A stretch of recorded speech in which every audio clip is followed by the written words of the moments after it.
Now, before we end this section and go into our deep dive on version control, I want to talk about markdown. Now, markdown is how this formatting is possible. So if you look at your README right here, and I'm going to close this out and switch just to a single view since it's a little bit easier to see. If you look at your README, you can see that there's a very specific kind of syntax that's being followed right here. And if you look, this file name ends in .md, which stands for markdown.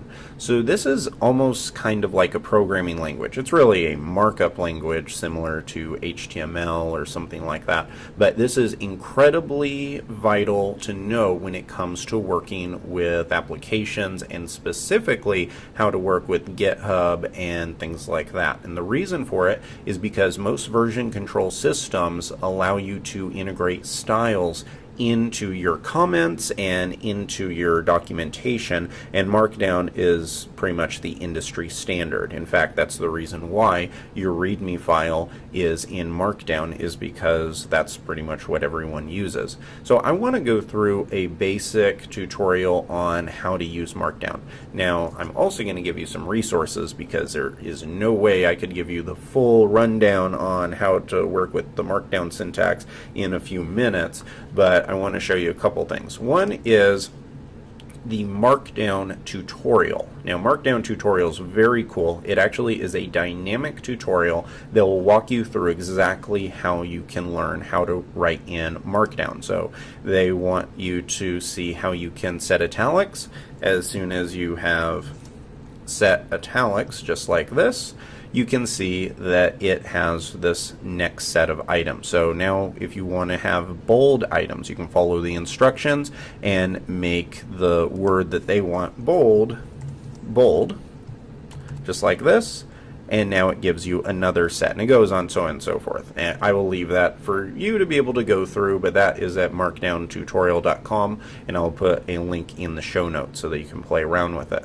Now, the other spot, and this is what I usually reference whenever I'm looking up or whenever I have any questions about Markdown, is Daring Fireball. They have one of the most well-renowned tutorials on how to understand the Markdown syntax, and all of this documentation here will explain how to do it. Everything from creating headers all the way through how to have code inside of your system. And you may be even wondering kind of the extent or how important it is to learn this. Yes, one, that allows you to have this type of documentation, and this is a great way of setting it up. However, Markdown is starting to be used across the board. In fact, I wrote an entire book, and the format I used wasn't Microsoft Word or something like that. It was actually Markdown, and that's how different providers such as leanpub.com allows you to build your entire book in Markdown, and I wrote my freelancer book in Markdown. Another thing that you might have found interesting is DevCamp has all of its written guides. All of this here is written in Markdown. So Markdown allows you to do things such as implement images, have code snippets, everything like that, and you're able to implement all of that just using a pretty basic syntax. And in fact, I'll show you, since I'm one of the authorized writers on here. Click Edit. You can see that each one of these items is, and all these guides are written in Markdown, which I think is pretty cool. It's a great way of being able to implement code snippets and things like that. So let's now open up our README and let's go through some of the more popular things that you could do in Markdown.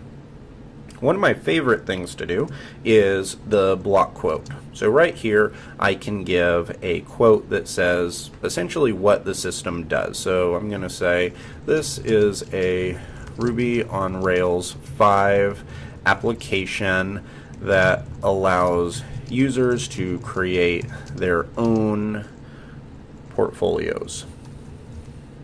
And then I could do something like list out the features. So I could say, and I'll put this in a H3, so this is going to be features. notice the difference. This H1 tag is going to be larger than features right here. And now to do bullet points, I can do this dash, and make sure you have a space between here, this features, and the dash, or else it's not going to come out. So I can do features such as real-time chat engine for comments. Could do a blog, portfolio, drag and drop interface, and all kinds of things just like that. And these are just a few of the various style options.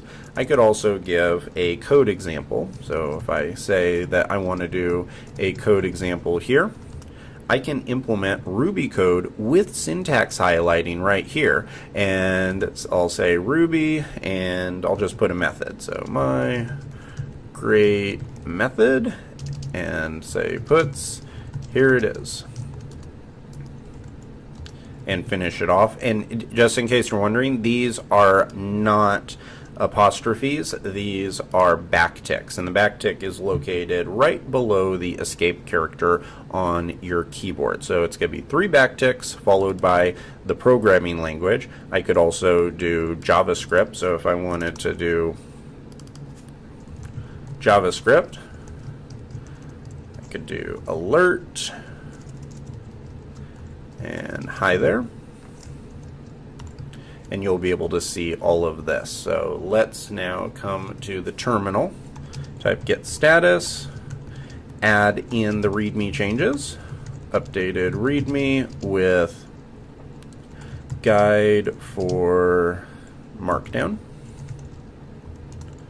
Now if I hit get push, let's go see what these style options look like. I'm going to come back up, hit refresh, and look at that. We have our H1 tag right here, which we already had. Then we have a block quote. Notice how it gives us even a little cool indentation and changes the color.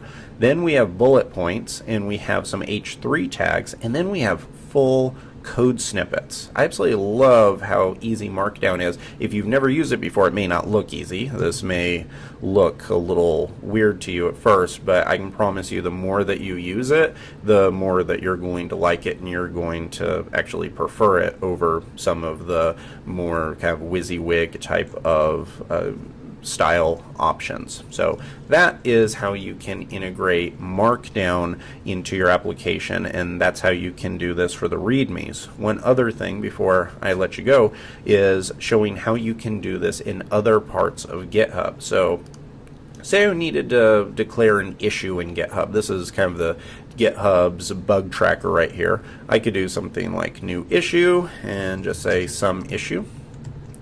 And the cool thing is all of the items in GitHub, for the most part, allow for Markdown syntax. So right here it even says styling with Markdown is supported. So I could say there is a bug here, and then put in the same type of code. So I could put in some method right here,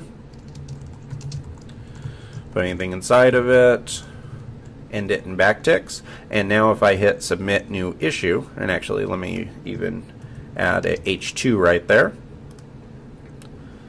and look at that. Now we have our comment, but not only is our comment there so the issue can have the details associated with it, but it also supports full syntax highlighting and any styles you want. This is also very helpful whenever you want to do things such as put images in there.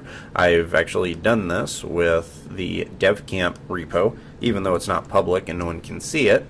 If you scroll down, you can see the DevCamp logo is right there, and then I have a number of other things such I keep like style guides and some rules so that any other developers that will work on this with me can use the README kind of like a reference for what they are doing. And this is great if they just are starting to work on a project. So that is how you can implement Markdown and the syntax for it.